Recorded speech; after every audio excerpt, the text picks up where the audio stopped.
Alright, so starting this video from the same spot I did the other day. This is a pretty good spot to start a video. It's not right next to my house, and I'm going to try to avoid going on the freeway too much because it gets very windy.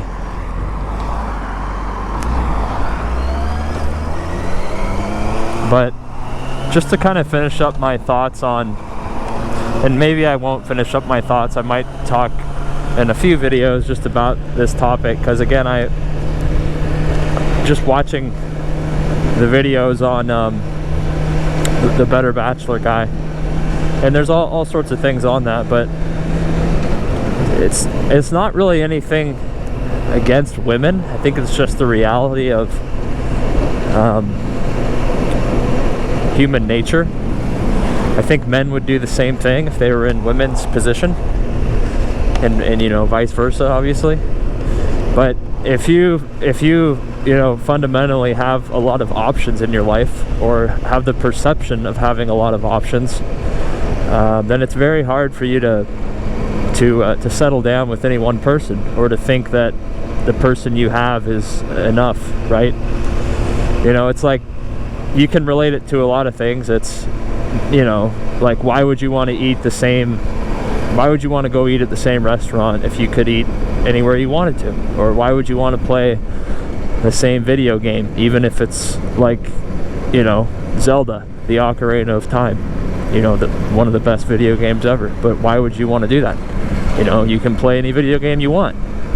So, and it's not like that's a tremendous example, but you know, that's how people treat relationships now. You're just like a video game. They'll play you for a couple weeks, and then they'll move on, or a couple months maybe, and then they'll move on to a new game because they think that game's going to be more exciting, and then they just keep doing it. So, and I think again, I just go back to, you know, I would do the same thing probably if I had women drooling over me just by showing up to a place. I would be, you know, I think that'd be very hard to kind of give that up.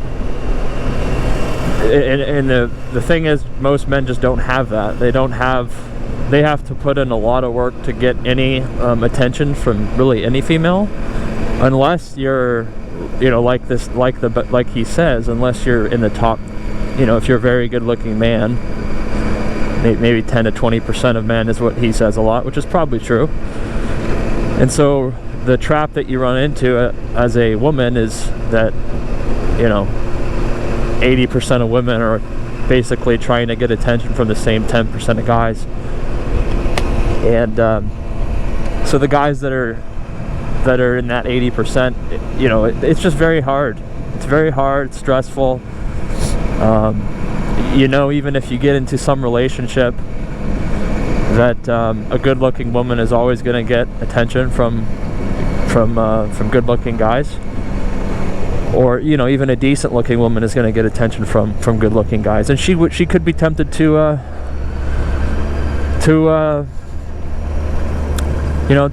act on that. And I gotta admit, right, it would be tempting as well. You know, if I'm a guy that's a very good-looking guy, you know, I could find it very easy to casually just see a bunch of women because they would show interest in me. And again, I don't know about you guys, but I can count on my hand the amount of times a woman has just shown interest in me without me doing anything. And it's very few. Very few. You know, you have to be the initiator. You have to be the one that's intelligent. And, you know, you're going to have to be good looking, right? So or you're going to have to be at least decent looking. I mean, because let's face it, she probably won't do more than just walk away if you're not at least acceptably looking, or acceptable looking to her. And again, you can't really change that. I mean, you can go to the gym and lose some weight, I guess, but fundamentally you can't really change the way you look. So, and then again, you just have to worry now about, you know, you hear all the time about women filing sexual harassment, or so maybe a guy's maybe he's brave enough to go up and make a move and maybe ask her out. But you have to remember, if she says no, and then the guy keeps trying, that could be perceived as sexual harassment. And nowadays it's like, even if you try once, that could be perceived as sexual harassment as well.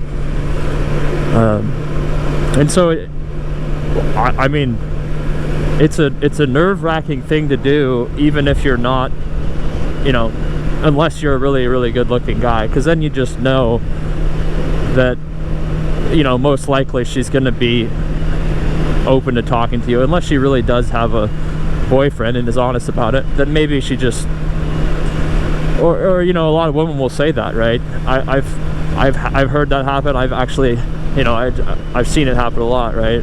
You go up to a girl and they're like, you're just trying to be casual and talk maybe, and she says, oh, I have a boyfriend. It's like, well, okay. And so that's just like puts an end to anything. Whereas maybe before, you hear from women, they're like, oh, well, why did he give up so easily? I said I had a boyfriend, or I said something. Well, the reason they stopped talking to you is because now, society's telling them that if a woman says no or shows any sign of not being interested in you, then you have to back down, or else you could get in trouble. And so less and less men want to do that even once, because they fear, not only do you fear rejection, I mean everyone fears getting rejected, but now you fear, like, oh, she could file some harassment case against me, she could complain to my work. Those are probably extreme cases, but if it is in a work environment, that happens, right? Even just talking to a coworker that's a woman, or being in a room with a woman alone, you have to really think twice about what you say and just kind of your demeanor. And I always leave my blinker on when I'm talking, because I gotta be honest, when I'm talking to myself, my writing is not, I gotta write a little bit slower and give myself more time to react to things, because I'm trying to think about what to say, and so it takes a little bit away from focusing on the road. So that's why I'm trying to avoid going on the freeway, because it's easier to ride on these slower roads, and the wind noise isn't as bad. So I know the audio is not great, but it's even worse on the freeway. So, but yeah, I mean, if you fear getting not only rejected and maybe publicly embarrassed, but then also you fear, in your professional life, that something bad could happen to you. And that's what, that's just a reality too, is most people that you interact with, I think he had a video on this, but they're going to be a natural extension of your life. So, when you're in high school, you're around thousands of, in high school and college, you're around thousands of people that are, hundreds to thousands of people that are your age. They're in the same siloed position in life. They're going to school every day. They probably might have a part-time job or something, but most of the time they're just, young kids trying to figure out what's going on. So that's a great time to, just make friends and be around people that are at the same stage, the same age, going through a lot of the same stuff. And so that's a big, dating pool there, and just friendship pool in general.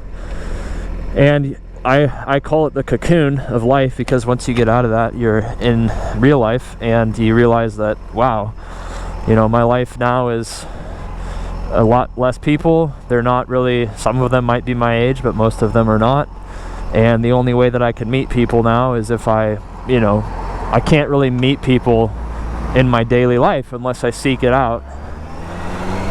And how do you seek it out? Well, you have to go to bars. You have to go to, I guess you could go to the gym maybe. You have to go to public places and actively be seeking it out. And you know, you're not typically gonna find maybe the highest quality people in like a bar. Sometimes you might, but you know, there's usually a reason they're in a bar and not at home drinking or just hanging out with someone. And that's what you hear is the complaint of women in their 30s is like, you know, the only way I can go meet guys now is to go out to the bar, and all those guys have problems and they don't meet my high standards. Well, of course they don't.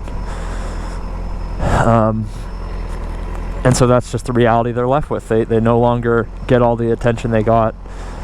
You know, you're only really good looking and really attractive for a fixed amount of time. And once that's gone, it's gone. It doesn't come back. You know, because a guy in his 30s, if he can talk to a woman in her 20s who's a little bit better looking, a little bit better of a personality, you know, maybe not so much emotional baggage, I think he's going to choose that pretty much every time. But when you're a woman in your 20s, it's like, hey, let the good times roll, right? I mean, this is never going to end. I'm living my life. I'm getting a lot of attention. I got guys drooling over me. It's not that you think it's great. It is what it is, and you enjoy it. So you're playing the game while you play it. And then all of a sudden you wake up one day and it's like, where'd everyone go? No one wants to talk to me anymore.